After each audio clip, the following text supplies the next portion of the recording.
विरोध जितना होगा क्या पार्टी निखर के आएगी? पार्टी बिल्कुल निखर के आएगी। जी दुष्यंत जी ने ये भी कहा है कि विरोध अपने का हुआ करे, अपने कर रहे हैं उन हम समझा बुझा कर अपनी तरफ कर लेंगे। वो हमारे ही आदमी हैं, वो किसान भी हमारे हैं, हम किसानों के हितैषी हैं। चौधरी देवलाल की तरह हम किसानों को आगे बढ़ाने का काम भी करेंगे। क्या कभी दोनों परिवार एक भी हो पाएंगे? इनेलो या जेजेपी कोई ऐसी अटकलें या खत्म होंगी ऐसी चीजें? चलो सर। राम राम जी सारे ने, मैं दिनेश देसवाल आज फिलहाल बरायण गांव में हाँ बरायण जो शेखपुर तीतरी एक ऐसे समाज सेवी और सभ्य व्यक्ति से आपने मिलवाएंगे जो देवीलाल से जुड़े हुए व्यक्ति हैं। काफ़ी चर्चा करेंगे, उनके जीवन परिचय के बारे में भी चर्चा करेंगे, यहाँ के एरिया के बारे में चर्चा करेंगे। सामाजिक कार्यक्रमों में भी काफ़ी रुचि लेते हैं, पंचायतों में भी काफ़ी योगदान रहा है। नमस्कार प्रधान जी। नमस्कार प्रधान जी, एक बार अपना परिचय दो हमारे दर्शकों में। मैं दलबीर नंबरदार बरायण, सरपंच प्रतिनिधि, जेजेपी जिला अध्यक्ष, मोहन खाप राष्ट्रीय अध्यक्ष जी।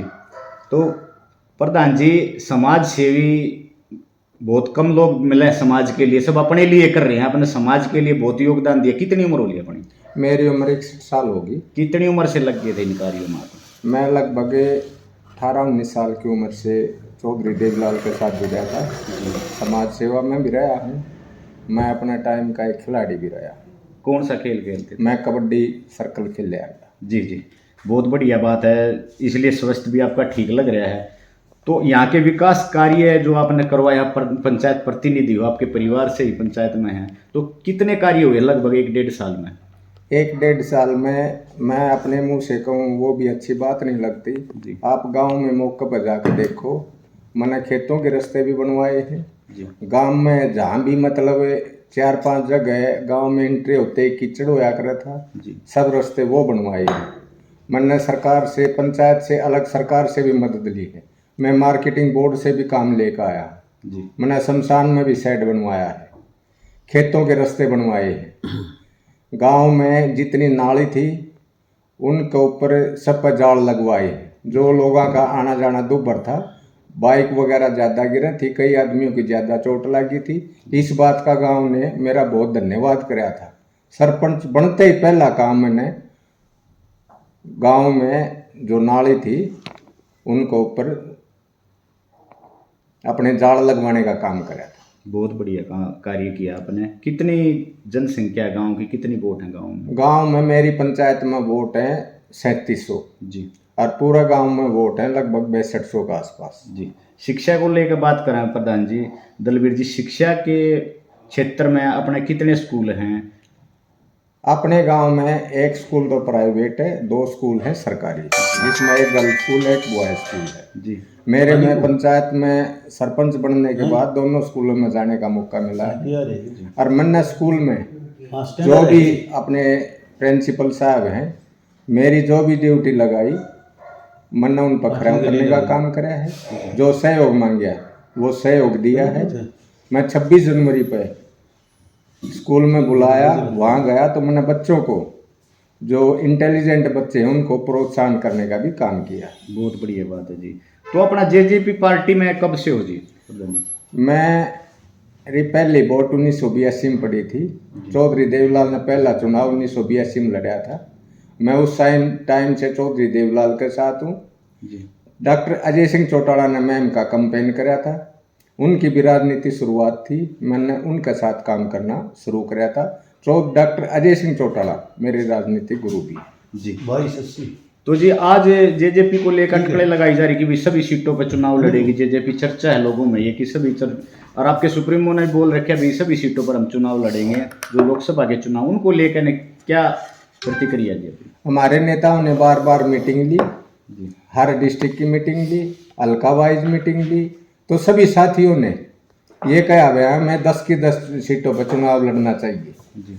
तो पार्टी ने सभी की राय लेकर एक ऐलान कराया, अब सभी साथी इसमें खुश हैं, सभी पदाधिकारी खुश हैं, हमने 10 की 10 सीटों पर चुनाव लड़ना चाहिए। इस वजह से पार्टी हाईकमान ने 10 की 10 सीटों पर लड़ने का निर्णय लिया जी। राजस्थान में भी चुनाव लड़ा गया है, अब हरियाणा की भी बारी है लोकसभा की, तो क्या उम्मीद है कितनी सीटों पर पार्टी खरा उतर पाएगी? हमारा एक के टारगेट है जी, जो पीछे हमने वोट परसेंटेज था जी वो बढ़ाने का काम करना है। राजस्थान में हम नए थे, जी राजस्थान में गए, हमारा वहाँ चौधरी डॉक्टर अजय सिंह चौटाला की कुछ पहचान थी, हमारी नई पार्टी थी, जी। इस वजह से हमने कुछ वहाँ भी किया है। काफी जगह पे पार्टी के वो थे जो सेकंड रहे हैं, देखा गया है, और वोट बैंक भी बढ़िया है राजस्थान में। जैसे राजस्थान में हमारा जब पहली बार हम गए यहाँ और वहाँ हमारा वो वोट बैंक बना है, तो हमने कुछ न कुछ वहाँ पाया, खोया नहीं। ठीक बात है। एक नई पार्टी होते हुए कई जगह सेकंड फाइट थी वहाँ पे, देखिए। सेकंड फाइट 2-3 जगह थी हमारी, जी जी और वहाँ अच्छे वोट मिले। जी और मैं तो एक बात और भी कहना चाहूँ, जी हरियाणा में 10 की 10 सीटों को चुनाव लड़ेंगे और हम वोट परसेंट को जो पीछे था उससे बढ़ाकर आगे निकलेंगे। 1-2 सीट हमारी ऐसी भी है जहाँ हम जीतने की उम्मीद भी करते हैं और जीतने में सक्षम भी। अगर रोहतक की बात की जाए तो दलबीर नंबरदार का नाम अगर आगे आता है तो क्या रहेगा? अगर पार्टी हाईकमान कोई फैसला करे है तो शर्मात है, जी जो पार्टी हाईकमान का निर्णय होगा वो शर्माता होगा। पार्टी से अलग होकर तो काम नहीं करूं। मैंने तो अब तक ये लगा लो 1982 तक से आज तक पार्टी का जो आदेश था वो शर्माता रखा है और आगे भी शर्माता रहेगा। जी। दलबीर जी का युवाओं को क्या संदेश है आज के युवा? मेरा युवाओं को ये संदेश है, एक तो नशा से दूर रहो, अच्छी शिक्षा प्राप्त करो, खेल की तरफ अग्रणी हो। जी सर, आप खेलों से जुड़े हुए हो तो खेलों की बात करते हैं। पहले जैसी कहावत होती थी, खेलोगे कूदोगे बनोगे खराब, पढ़ोगे लिखोगे बनोगे नवाब, लेकिन आज विपरीत सिद्ध हो रही है। खेलने कूदने से नवाब बनते हैं, पढ़ने लिखने से नवाब बनते हैं। तो 1.5 साल के कार्यकाल में खेलों को लेकर आपके गांव में और क्षेत्र में बात की क्या प्रयास रहे? खेलों के बारे में मेरा सरपंच बनने के बाद गांव में एक पहला दंगल हुआ था, जी जिसमें गांव वालों ने मेरे को पहले इनाम देने का ऑफर दिया था। तो मैंने गांव में जो कुश्ती हुई इसमें पहले इनाम भी दी थी। और मैंने ये भी कहा था, कहीं भी किसी बच्चे ने अगर खेल के बारे में मेरी कहीं भी ज़रूरत होगी तो मैं उनका साथ रहूँगा। यहाँ आपने सामने देखी होगी एक शील्ड भी रखी है अभी की, जी। वो गांव के खिलाड़ी थे, यहाँ आए और ये शील्ड यहाँ रखा गए और जो उनने मेरे को कहा मैंने उनका वो मान सम्मान किया। तो गांव में स्टेडियम है सर? स्टेडियम अब तैयार करवाया है। अच्छा जी, आपके कार्यकाल में तैयार हुआ है? मेरे कार्यकाल में पहले खंडर था, अब मैंने उसमें मिट्टी डलवा के और वो प्लान करवाया है। उसकी हमारी एक मांग थी, वो आचार संहिता लगी, नहीं तो वो सीएम टेबल के ऊपर गांव की 2-3 बड़ी मांग हो जा रही। स्टेडियम की, कम्युनिटी हॉल की, एक काम है बड़ा फिरने का जो करीब 1 करोड़ का आसपास है। जी। तो आप नंबरदार परिवार से रहे हो, नंबरदार रहे हो गांव में दलबीर जी, तो नंबरदारी को लेकर जो सरकार ने नंबरदारी को बिल्कुल ब्लॉक कर दिया, उसको लेकर क्या प्रक्रिया? नंबरदारी कड़ी होती थी सरकार से और लोगों से जुड़ने की, आज वो कड़ी रुक गई, तो आगे का काम कैसे चलेगा? देखो, कुछ टाइम पहले एक ऐसा था जो नंबरदार के बगैर कोई काम ना चल रहा था। जी। आज जो चुने हुए प्रतिनिधि हो गए उससे भी सरकार ने काम लेना शुरू कर दिया। नंबरदार की जरूरत एक रजिस्ट्री में हुआ कर थी, जी। वहाँ एक आज पंचायत का मेंबर सरपंच भी वहाँ मतलब रजिस्ट्री में अपना काम कर सके। जी। तो भाई ये दलबीर मोहन जी से मिलवाया, हमने आपको रूबरू कराया है, बाकी आप कमेंट में अपनी राय जरूर लिखें। आज हमारे पास जी। जो हमारे नेता दुष्यंत चौटाला जी हैं, जी। वो ऐसी शख्सियत है जो आज किसी पार्टी के साथ नहीं है। जी। इतनी थोड़ी उम्र के युवा नेता होते हुए भी जो संघर्ष करके एक एमपी बने, जो उनने लोकसभा में अपनी बात रखी, अपने सवाल रखे, डिप्टी सीएम होते हुए जो उसने लोकसभा विधानसभा में जो भी सवाल जवाब करे वो भी काबिल तारीफ है। रोहतक ग्रविंस के चेयरमैन रहे, जिस दिन दुष्यंत जी रोहतक ग्रविंस के चेयरमैन आए थे उस दिन 27 केस थे, उनने सोल्व करके आखिर में 2 रह गए थे, वो भी पूरे हो गए थे। जब लोगों ने ये सोचा अगर दुष्यंत जी न्याय करें हैं तो उसके बाद दोबारा फिर 19 केस आ गए। जी। और कई केस ऐसे थे जो मतलब काबिल तारीफ थे, जो लोग परेशान थे उनकी परेशानी मौके पर सोल्व करी। एक केस तो ऐसा था जिसमें 1994 थे, एक मृत्यु प्रमाण पत्र नहीं बन रहा था, वो केस ग्रविंस में आ गया।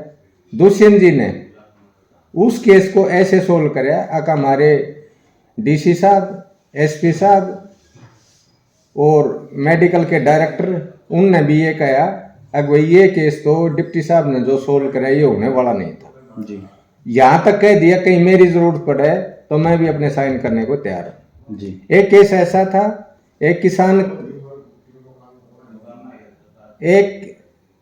किसान ने अपना बीमा करवा रखा था उसने किस्त जमा करवा दी और उसका बीमा 6 साल से नहीं मिल रहा था जी डिप्टी साहब ने वो केस पढ़ा और बैंक से और उस कंपनी से एक के बात कही किस किसान का पैसा कट रहा है बैंक ने भी मान्या कट रहा है और कंपनी ने भी मान्या कंपनी ने ये कह दिया हमारे पास नहीं है तो डिप्टी साहब ने दुष्यंत जी ने ये कहा अब पैसा तो इस किसान का कट रहा है चाहे बैंक दे और चाहे कंपनी दे उस किसान का 6 साल बाद ब्याज समेत वो पैसा दिलवाया गया जी और आज जो युवा नेता दुष्यंत जी हैं इतनी छोटी उम्र में जो शख्सियत वो है जेजेपी पार्टी के साथ आज वो शख्सियत किसी पार्टी के साथ नहीं है इतने युवा नेता होते हुए और जितनी सोच समझ कर जो बात कर रहे हैं जो आप मीडिया के साथियात हैं सवाल जवाब करो हो उनके कितनी शांति से कितनी धैर्य से वो जवाब दे रहे हैं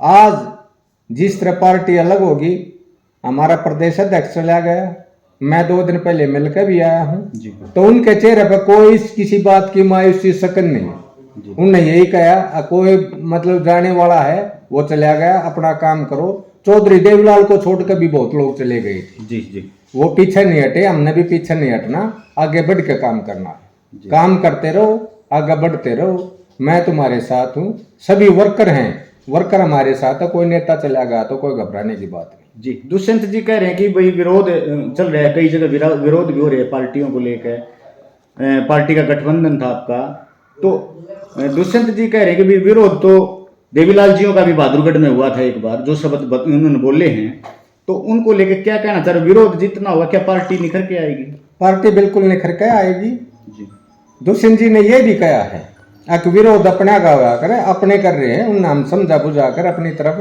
कर लेंगे वो हमारे ही आदमी हैं वो किसान भी हमारे हैं हम किसानों के हितैषी हैं चौधरी देवीलाल की तरह हम किसानों को आगे बढ़ाने का काम भी करेंगे जी तो एक देवीलाल की झलक छलक रही है क्या इसमें बिल्कुल चौधरी देवीलाल के पत्नी चल रहे हैं और जो चौधरी देवीलाल की दुष्यंत चौटाला प्रतिमूर्ति है जी क्या कभी दोनों परिवार एक भी हो पाएंगे इनेलो या जेजेपी कोई ऐसी अटकलें या खत्म होंगी ऐसी चीजें देखो इसके बारे में तो पार्टी हाईकमान और वो पारिवारिक मामला है उसके बारे में तो मैं कुछ नहीं बोल यदि सर मान लो इकट्ठे हो जाती हैं तो उसके बारे में आपका क्या कुछ ना पार्टी के साथ रहोगे या फिर पार्टी से अलग रहोगे क्या कुछ ना मेरा उसके बारे में ये है अगर जब परिवार इकट्ठा हो गया है तो मैं चाहूंगा परिवार इकट्ठा होना चाहिए और मैं उस परिवार के साथ ठीक है सर आपका बहुत बहुत धन्यवाद वीडियो को भाई ज़्यादा से ज़्यादा शेयर करना और वीडियो में लिंक भी हम आपको डाल देंगे और जो भी कमेंट आप करना चाहते हो साहब के बारे में कमेंट जरूर करना क्योंकि ये कई गांव से जुड़े हुए हैं सामाजिक व्यक्ति हैं एक राजनीतिक से भी परे होकर काम करते हैं और राजनीति में भी काम करते हैं दोनों जगह इनका अहम स्थान है तो इनके लिए 2 शब्द जरूर लिखना हमारी वीडियो में वंदे मातरम भारत माता की जय।